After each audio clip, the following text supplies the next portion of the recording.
சாய்ராம், என் அன்பு செல்லுமே, என்னுடைய தங்கமே, வாழ்க்கையில் ஓட வேண்டும் என்று நீ ஒரு முறை முடிவெடுத்து விட்டாய் என்றால் ஜெயிக்க வேண்டும் என்ற எண்ணத்தோடு ஓட வேண்டும் என்று முடிவெடுத்து விட்டாய் என்றால் பல அடிகள், பல சறுக்குகள், பல ஏமாற்றங்கள் வந்தாலும் அந்த ஒரு எண்ணத்தை மட்டும் ஒரு நாளும் கைவிட்டு விடாதே. எல்லா மனிதனுக்கும் ஒன்றே ஒன்று நான் சொல்ல வேண்டியது என்னவென்றால், முதல் எடுக்கும் முடிவே உறுதியாக இருக்க வேண்டும். முதல் எடுக்கும் முடிவு உன் வாழ்வில் கடைசி வரைக்கும் அது நிலையாக வைத்திருக்க வேண்டும். நடுவில் தோல்வி வருகிறது, நடுவில் தொந்தரவு தருகிறார்கள், ஏமாற்றம் வருகிறது என்பதற்காக ஓடாமல் மட்டும் நிறுத்திவிட்டால் இவ்வுலகத்தில் ஏமாந்தவன் நீ மட்டுமாகத்தான் இருப்பாய். உன் வாழ்வில் இதுவரைக்கும் பல வழிகளை சந்தித்துள்ளாய். அது எல்லாம் தேவையில்லாத வழிகளாகவே இருக்கிறது. ஆனால் இப்பொழுது நீ ஜெயிக்க வேண்டும் என்று வெறியுடன் ஓடும் பொழுது பல தோல்விகள் வந்தாலும் அதையெல்லாம் நினைத்து வருத்தப்படாமல் இதுவும் ஒரு பாடம் என்று நினைத்து கொண்டு ஓடத் துவங்கு.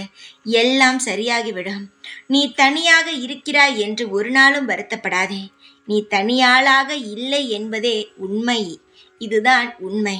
உன்னுடைய வாழ்வில் பல ஏற்ற இறக்கங்களை சந்தித்துள்ளாய். அது எல்லாம் கடந்துதானே இப்பொழுது இந்த நிலைமைக்கு நீ வந்திருக்கிறாய். நிச்சயமாக உன் வாழ்வில் பல விஷயங்களை நான் செய்வேன். அதற்கு நீ எனக்கு ஒத்துழைக்க வேண்டும். முதலில் உனக்காக நீ எது வேண்டுமானாலும் செய்ய தயாராக இரு. மற்றவர்களுக்காக எது வேண்டுமானாலும் செய்ய தயாராக இருக்கும் நீ உன்னுடைய வாழ்க்கைக்காக நீ எந்த எல்லைக்கும் போக வேண்டுமானாலும் தயாராக இரு. எப்பேற்பட்டவன் உன் வாழ்வில் வந்து இதை நீ செய்தால் நிச்சயமாக முன்னேற மாட்டாய் என்று உன்னை தடுத்து நிறுத்தினாலும் உன்னுடைய சந்தோஷத்திற்காக அது நல்ல காரியமாக இருக்கும் பட்சத்தில் நீ எதை வேண்டுமானாலும் செய், நான் உனக்கு ஒத்துழைப்பு தருவேன். நிச்சயமாகவே தங்கமே, உன்னுடைய ஒத்துழைப்பு எனக்கு தேவை.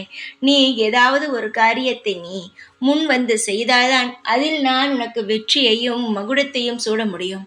அமைதியாக இருந்தால் நிச்சயமாகவே என்னால் ஒன்றுமே செய்ய முடியாது. நான் ஒரு உதாரணத்திற்கு சொல்கிறேன். நீ எதையும் செய்யாமல் அமர்ந்தே இருந்தால் சாப்பாடு எப்படி வரும்? ஏதாவது உன் சமையலறைக்கு போய் ஏதாவது செய்தால்தான் சாப்பாடு கிடைக்கும் அல்லவா? அது போலத்தான் நீ ஏதாவது ஒரு முயற்சி எடுத்தால்தான் வெற்றியை உன் கையில் வந்து என்னால் சேர்க்க முடியும். சிலர் அவசரப்படுவார்கள், சிலர் நிதானமாக இருந்து அவர்கள் பல விஷயத்தை வாழ்வில் அடைவார்கள். நீ நிச்சயமாக செய். உன் வாழ்வில் பல விஷயங்கள், நல்ல நல்ல விஷயங்களை நான் உனக்கு சேர்த்து தருகிறேன். உன் வாழ்க்கையை நிம்மதியாக்கி பலவிதமான இன்பங்களை உருவாக்கி தருகிறேன். கவலைகள் வேண்டாம். சகல ஐஸ்வர்யங்களையும் தருவேன். நீ பெற்று சந்தோஷமாக வாழலாம். தைரியமாக இரு.